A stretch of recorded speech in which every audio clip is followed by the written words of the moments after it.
Aloha Headsets, Frank here. Last week was an amazing week in the world of PlayStation VR. We saw the release of Resident Evil 7, we learned how to use Move controllers on PC, and I scored some exclusive footage of a soon-to-be-released PlayStation VR title, Statik.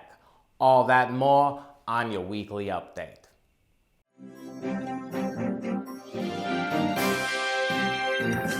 Well, to start things off, last week we saw the release of Resident Evil 7 from Capcom. Now, not only is this an amazing game, but it truly sets the bar for what can be accomplished in a VR title. The engine works flawlessly, and for the first time in my life, I truly felt like an active participant in the story. If you haven't seen it already, check out my review, but I highly suggest picking this one up. Even if you're not a fan of horror games, like your boy Frank, the experience alone is worth the purchase.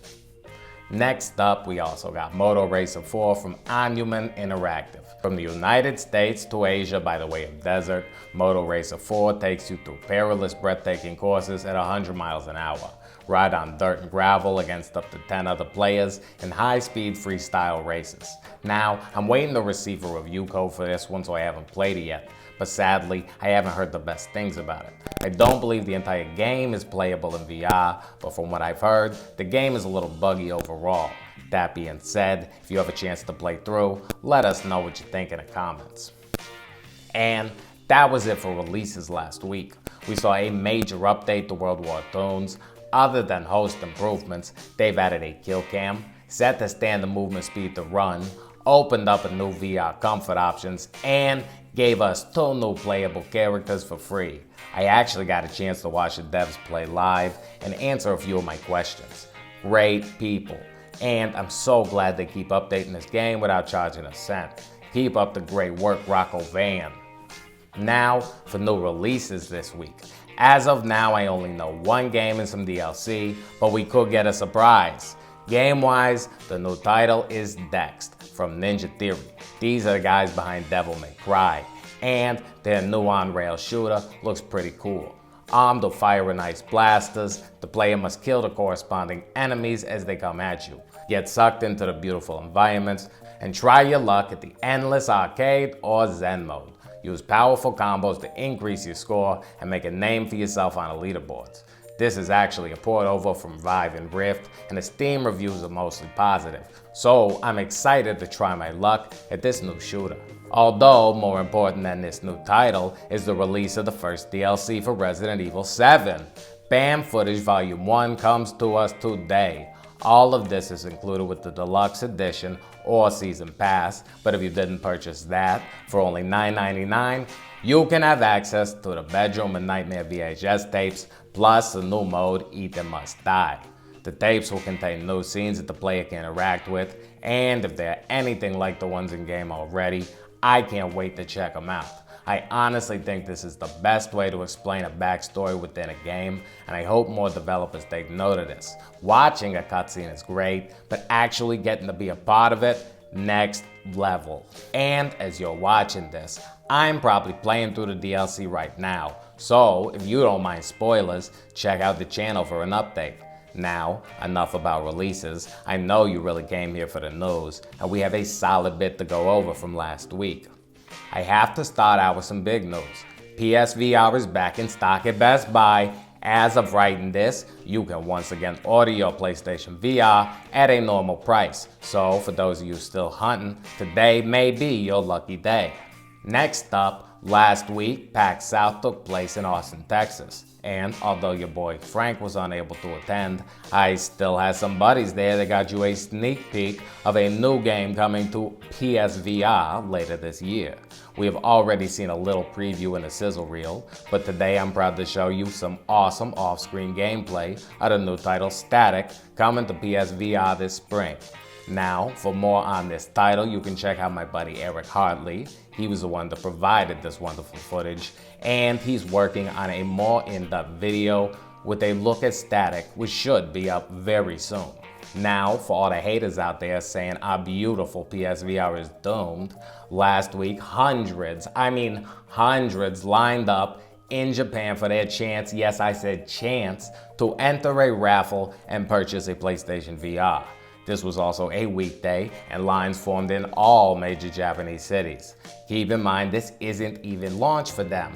This is round 2, and these are just diehards. Once again proving we have no need to worry. PlayStation VR is here to stay. I also have some good news regarding release dates. First up, we may have a leaked release date for Farpoint of May 16th. This was spotted on the PlayStation Store, so hopefully it's a true release date. But as always, I'll keep it posted as I learn more. You will also be very glad to hear that I Expect You to Die will finally be hitting all other regions on February 6th. So those of you across the pond will finally get a chance to become a super spy in this amazing Move-supported title. Finally, we end release dates on a high note with a confirmed date of February 21st for Psychonauts in the Rhombus of Ruin, exclusively for PlayStation VR. This is the first Psychonauts game in over 10 years, and although I never played the originals, I have heard nothing but wonderful things. This is not Psychonauts 2.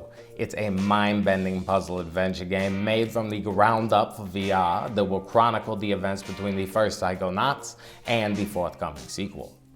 We'll have more on this as we get closer to release. I just hope they add Move support. And speaking of Move support, we have some big news regarding the PlayStation VR aim controller.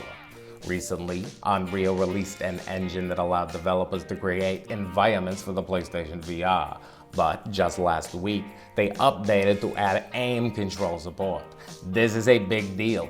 With Farpoint only months away, knowing that devs now have a kit on their hand that can be used to develop games that support the aim controller means that my purchasing the game with the peripheral will not be a waste of money. Unreal is one of the most widely used engines, so once again, if anyone tells you the PSVR is dying, now you have even more ammo at your disposal. And if arguing is your thing, did you see that the wonderful world of hacks have found a way to use Move controllers with SteamVR? Now, I don't have a PC, and I don't fool around with hacks, but the process seems pretty simple, and I've linked a video in the description if you want to check it out. I assume this could open up a wide variety of options for you to play around with in the Steam store. And if any of you great people out there try this out, please let us know how it works. I'm interested to see if it's really worth the time. Finally, some of my favorite news all week regarding statistics and Resident Evil. As of writing this report, over 85,000 headsets have joined the family and played their way through in virtual reality. To put that into more perspective, that is nearly 10% of the total number of players, which is awesome. It's only been out a week now, and the numbers can only go up. Also, for those of you watching reviews or seeing playthroughs in 2D that hate on VR, please don't listen to that hog wallop. They're either scared or don't own a PlayStation VR. It's the most amazing gaming experience I have ever had. Please don't fall for their uninformed hype. Now I need to get back to my Resident Evil DLC, so this week I'm letting my buddy Shaun from Small Fry Unify close out the news. Aloha Headsets, it's Shaun here from Small Fry Unify. Nice to see you again. Now, it wouldn't be a weekly update without an update about what's around the corner. This week we're taking a look at Mervils by Vitravias. 2 centuries ago, the Dark Lord Balazar used the power of the Mervil book to conjure himself into a powerful demon. Now with the return of Balazar the Evil, he brings with him terror and chaos to the once peaceful Mervil kingdom.